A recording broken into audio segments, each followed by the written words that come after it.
Ladies and gentlemen, I am Death Switch Raven, and welcome to this new little series. For those of you that aren't familiar with me, well, I play video games, and I'm a podcast co-host over the RNG cast. Raven, don't you guys cover Destiny? What's this, some kind of like lore series or something? Why, yes. Yes, we do. And no. No, this isn't. But of course, there is another thing out there that I've come to just have absolute fun with. I want to welcome you, one and all, to my gateway to the realm, the Looking Glass, to Paladins.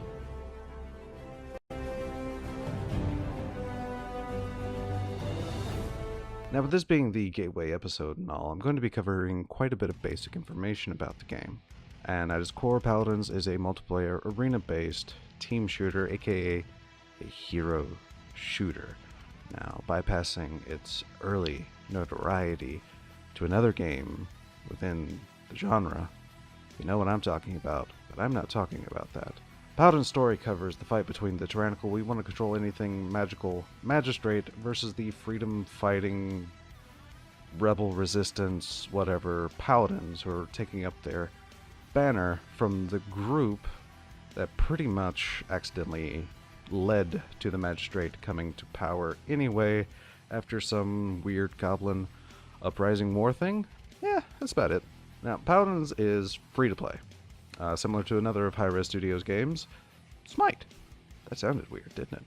Anyway, meaning there's a list of free-to-use champions and a set of rotational characters that are free to use, but you don't own them like the free ones are. Now, champions can be unlocked either with gold, the game's basic currency, which can be obtained at the end of matches, through quests, or through daily logins, or through crystals, the premium currency, which is used to unlock some champion skins. They're used to buy chests, which, are kind of like loot boxes that contain skins, obtainable emotes, sprays, like that other game.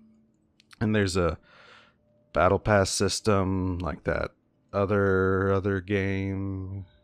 You can unlock champions one by one, or you can buck up and buy the Champions Pack, which is a one-time purchase and grants every champion, present and future. Speaking of every champion not only of course has their primary fire ability, but each champion has 3 abilities that are globally labeled their alternate fires, ability 1, ability 2, as well as their ultimate ability.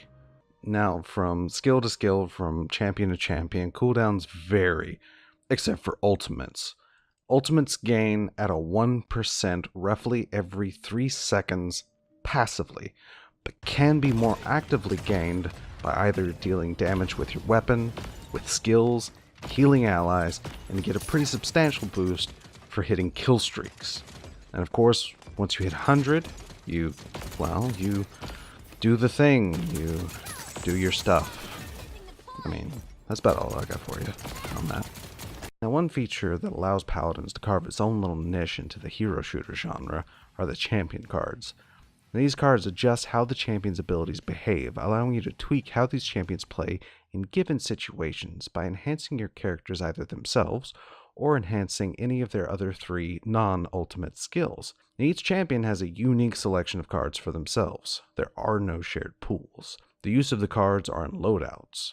Now, each card has a range of power from level 1 to level 5 with increasing benefits. Each card that you select in a loadout is 1 point, and adjusting that level is an additional point. Now, you must have 5 cards, and the points must equal 15 to properly use a loadout. And loadouts, like your champion choices, cannot be changed mid-match. But no worries about diving into loadouts making just yet if you're not comfortable with that, because each champion has a fairly decent default loadout that you can use and is ready to go. Now, these champion cards aren't usually incredibly strong, nor do they drastically change how you're going to play the champions. These changes are reserved for what's called the talents. Talents take an aspect of a champion and kind of turn it on its ear just a bit, creating gameplay divergence and modifying that champion's strength. Now, a lot of this information may not make a lot of sense, because some of these concepts are dependent upon each champion themselves. That's alright, because, well, it's kind of the point of the series a little bit. The game modes in Paladins each involve two opposing teams. First off is Siege, which is a round-based mode where you're trying to capture a central neutral objective. Capturing this objective spawns a payload. The controlling team must get that payload to the opposing team's base before the time runs out, and pass or fail, the round is over and positions are reset. Capturing the point is 1 point. Delivering the payload is 1 point. Defending against the payload is 1 point. First team to 4 points wins. But the final point cannot come from a defense. It must come from a capture or a successful attack. Next is Onslaught, a King of the Hill mode where two teams must earn more tickets in 10 minutes or reach 400 tickets. Controlling the objective gives 1 ticket per second while in control, and killing an enemy nets 5 tickets. The larger the lead one team has, the other in tickets, increases the other team's respawn timers. If I made that confusing for you to understand, I'm sorry. But last is Team Deathmatch, which is easy. First team to 30 kills wins. No home bases, fast respawns. Done. Now, on one note, all gameplay you're going to be watching is me versus AI, which is found in the training sections, which at least for the first few account levels, you're stuck against the AI. Now, currently, all I'm using is training to help familiarize myself more with the champions themselves, until I'm kind of feeling ready for ranked again. But either way, it's a good learning environment to at least learn and get a firm grasp of the basics of each champion as well. I highly recommend it. Which, speaking of ranked, in order to get access to ranked, you need to be at a minimum account level 15 and have 14 champions owned. Now, ranked is only Siege and uses a special drafting that normal Siege does not. Personally, I dig it. Customize your champion.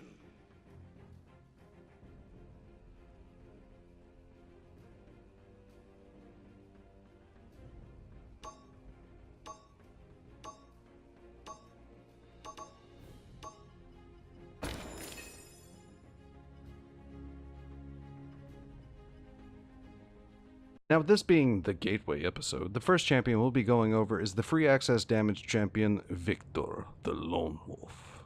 No, seriously, that's the title. Say hi to Victor. He hasn't always looked like this. He's looked kind of like this.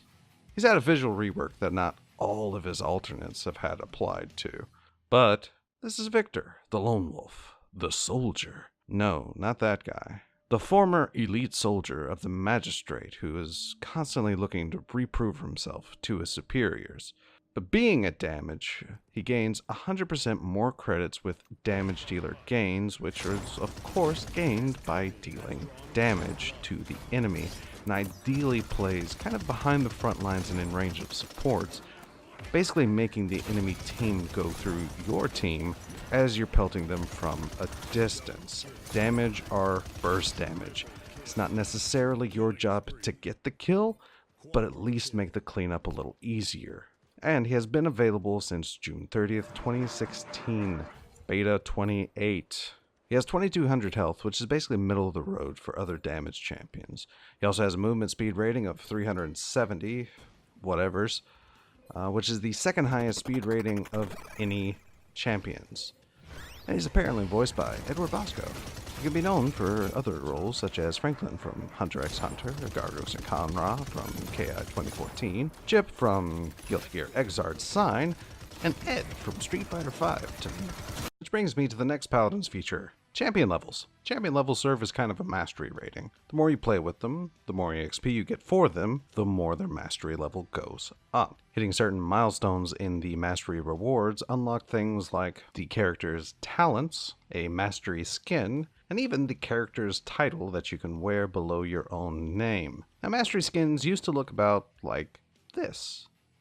But as per the making of this episode, they are reworking to use gold skins instead. The golden weapons are repurposed from an old system, and all champions have them, though not all champions have their golden skins just yet. Now, I'm starting with Victor, because if you're coming from pretty much any other shooter at all, Victor will be the easiest character to grasp. Why do you say that, Raven? Let's find out.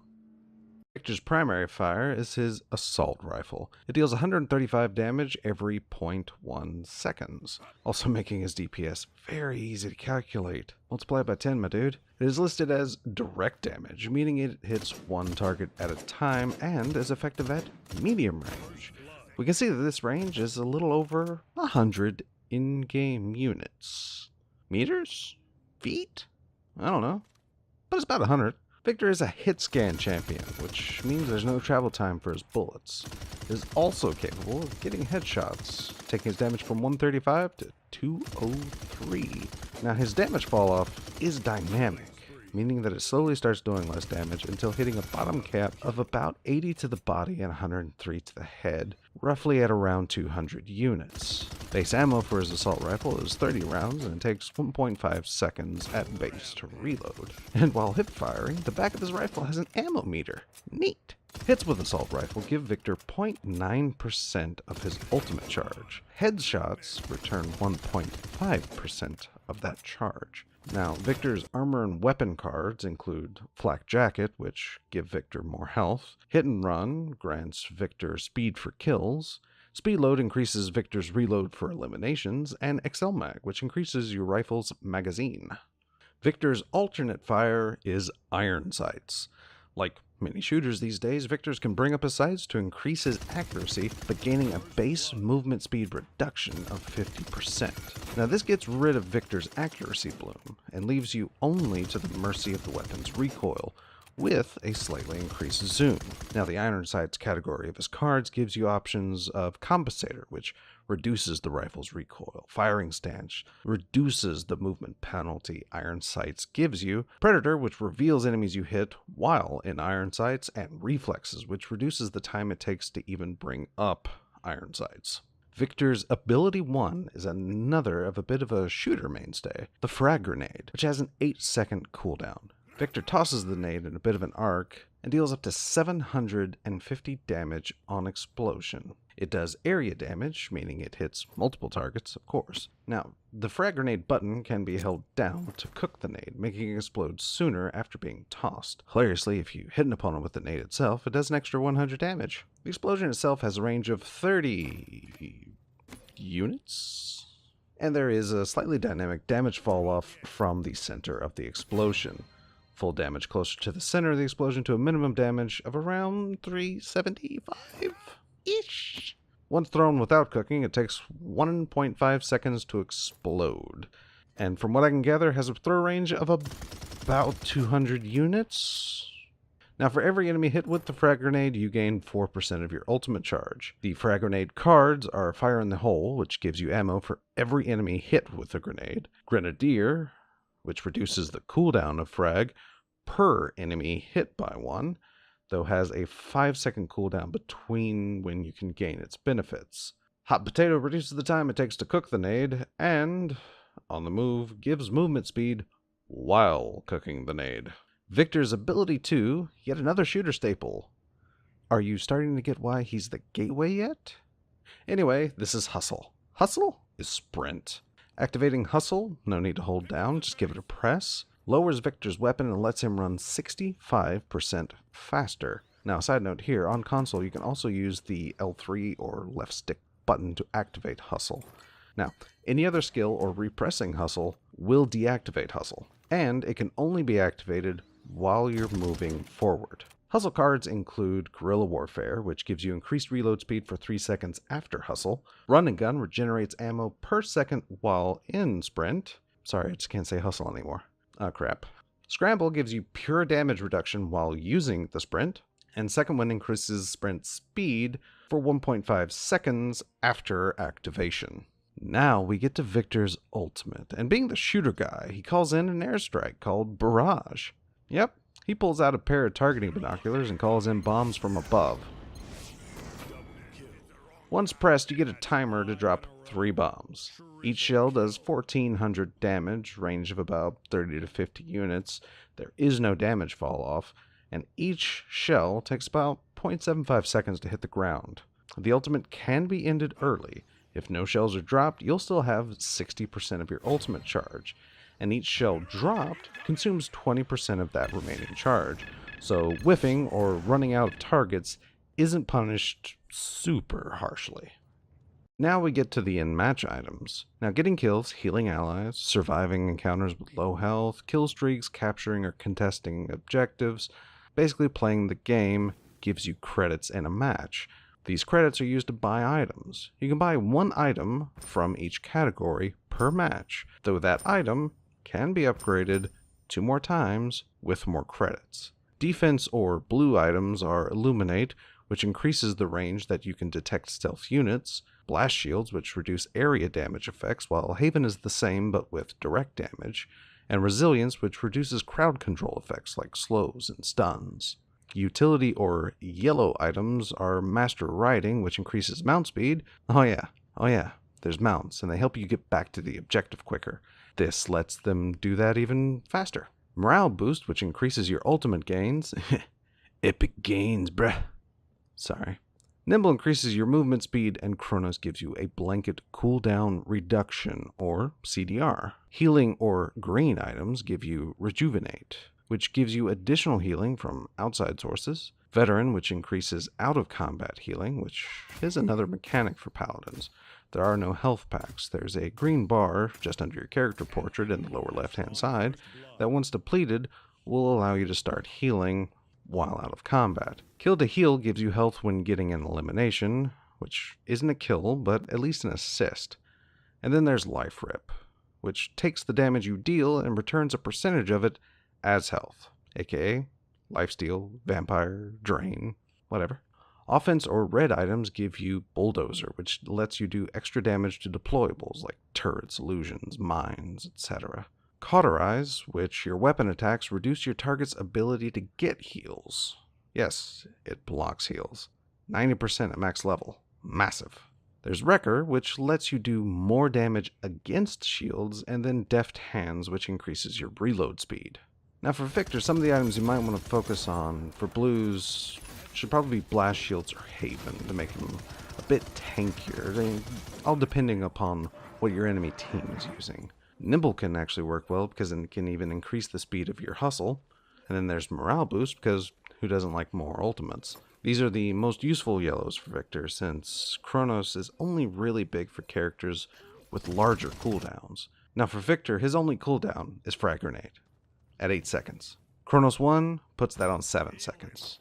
Well, what about Chronos 2? Still 7 seconds. And what about 3? Well, down to 5 seconds, which isn't too bad, but Chronos is the most expensive out of all of the yellow items. It's not truly worth. Now for Victor, for the greens, I usually go with Life Rip myself, because it just combines really well with the talents. Then of course your reds should basically be a choice of either Cauterize or Wrecker, depending upon what the team really needs. If you're up against double front lines, definitely Wrecker. If you're up against double supports, definitely Cauterize. If you're up against a strong support, might still be better to go Cauterize. And speaking of talents, each champion has 4 of them. At Mastery level 12, it gives you access to all of a champion's talents. At least at the time of this recording, no one has 5 talents yet. Victor's default talent is Gunnery, which gives Victor 15% bonus damage while using iron sights. This ups his damage from 135 to 155 to the body, and from 203 to 223 to the head. Now, Victor's one strength is his raw damage output, and this ramps it up. A loadout that focuses on his iron sight category is somewhat ideal, especially firing stance and reflexes. Both are really good. And compensator if you're having issues controlling the rifle. Gunnery definitely enforces that damage roll mentality of staying behind the front line, close to the support, especially considering your bonus damage comes from iron sights and the zoom that iron sights gives you, so you can possibly be caught tunnel vision. Now this talent also allows Victor to kill nearly all front lines, sans reductions or shieldings, in one magazine. So in essence, at base, this talent is really good for learning your damage mentality, your damage zone. Use your team as a meat shield if you have to. Just pump your lead into the enemy's faces and do as much damage as possible. Now, at Mastery Level 2, you unlock Cardio. This lets Victor heal 250 hit points per second while using Hustle. Again, ideally, you want to focus on certain cards that help enhance Hustle. Scramble is, of course, I guess, ideal. But then again, there's not really a bad card choice in the mix for Hustle. Now, this gives Victor the capability of self-sustain. While Hustle in and of itself makes Victor at times feel like a flank with his mobility, having the sustainability means Victor is more capable of moving away from the supports and chase down kills or getting out of hairy situations alive. At level 8, you unlock the Shrapnel talent. It increases frag grenades explosion by 40% and adds 200 more damage to it. Of course, Fire in the Hole, Grenadier are perfect. Hot Potato, probably interchangeable with On the Move. Now, this puts Victor a bit more emphasis on area denial and control. You'll of course want to hang around in the damaged zone.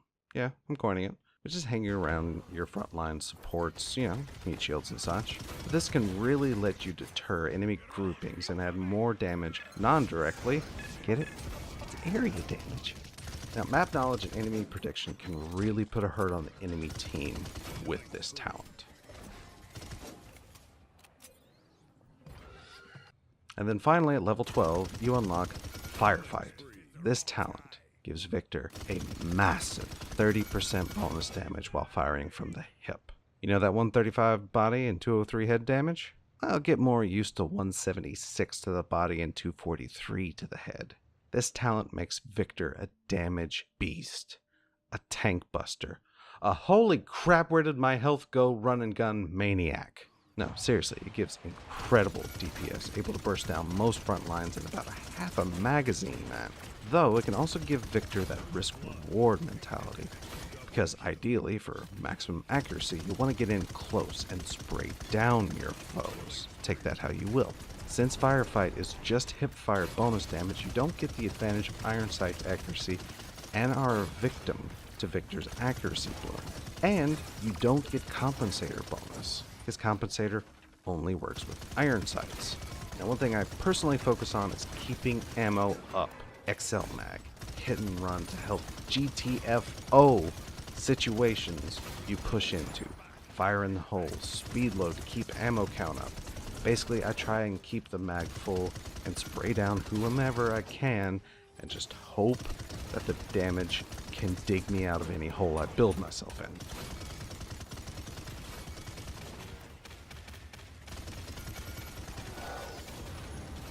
But all in all, this is Victor. And this is Paladins. And this is the conclusion of the initial gate to Paladins. It's probably a bit long, though most following episodes will be shorter and more focusing on the champions themselves rather than recovering the recurring mechanics. Next episode will cover another free champion, in particular of a different role. After the freebies are concluded, I'll move on to the others. So next up will either be Genos, the support, Lex the flank, or Ruckus the front line. Now you can weigh in your own choices of who to cover next in the comments below or over on Twitter at DES_Raven. I swear this will be one of the few times I'll ask for comments, though I do always appreciate them. But I'll see you next time. Later, man.